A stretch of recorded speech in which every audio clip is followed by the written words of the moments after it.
Welcome, music history students. So, as a professional music producer who spends, well, countless hours behind a mixing desk, I am absolutely thrilled to be here with you today. In this explainer, we're going to completely deconstruct everything you think you know about live music, authenticity, and human presence. And we're going to do it by looking at one of the absolute most eccentric, controversial, and frankly brilliant figures in recorded history. I'm talking about the Canadian pianist Glenn Gould. Next time you put on your absolute favorite record, and it doesn't matter if it's a raw punk track, a sweeping classical symphony, or just a pristine pop anthem, I want you to ask yourself a seriously profound question. Is what you are hearing an actual acoustic reality, or is it a highly manipulated past-tense auditory narrative? As we'll see, the very concept of live music literally only came into existence when we invented a way to record it. But as recording technology evolved, that line between an actual performance and a total studio construction, it completely vanished. All right, let's quickly run through our agenda for this explainer. We're going to cover 1. The mind versus the body. 2. Gould quits the stage. 3. Hearing physical presence. 4. Liveness as a perception. 5. The studio as an instrument. And finally, 6. The modern recording legacy. Let's dive right in.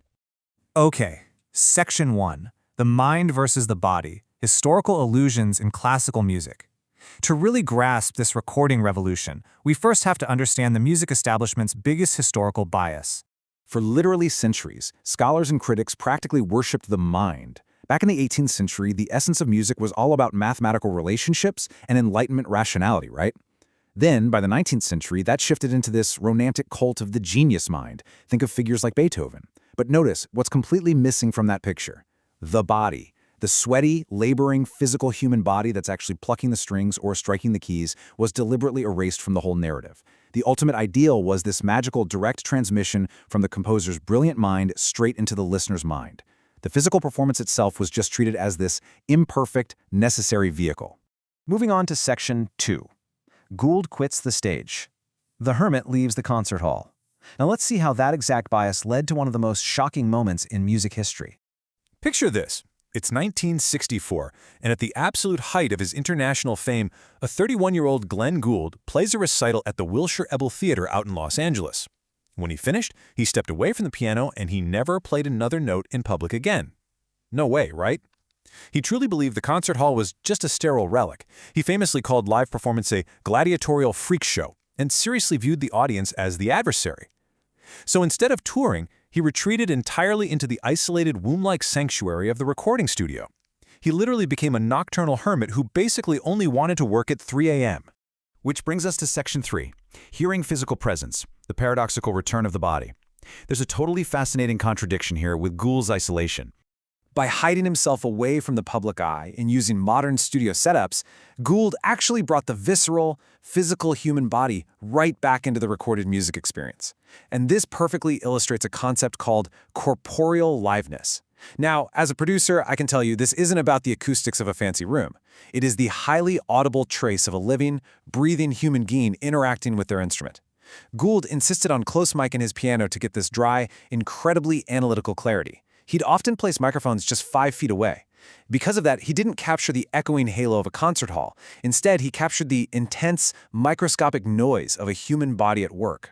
Listen to his famous Bach variations, and you don't just hear abstract, disembodied notes. You literally hear his unique tactile piano techniques. He used this organ-style finger-lifting method, starting directly at the key to minimize force and movement. You hear his irrepressible, constant vocal humming, which, by the way, drove his audio engineers absolutely crazy. You hear him breathing, you hear sharp exhales through pursed lips, you even hear the rhythmic creaking of his decrepit, sawed-off wooden chair swaying in sympathy with his body. I mean, he was supposedly this musician of pure intellect, yet his recordings are just drenched in physical human sweat and friction. All right, Section 4. Liveness as a perception. Redefining authenticity in the studio.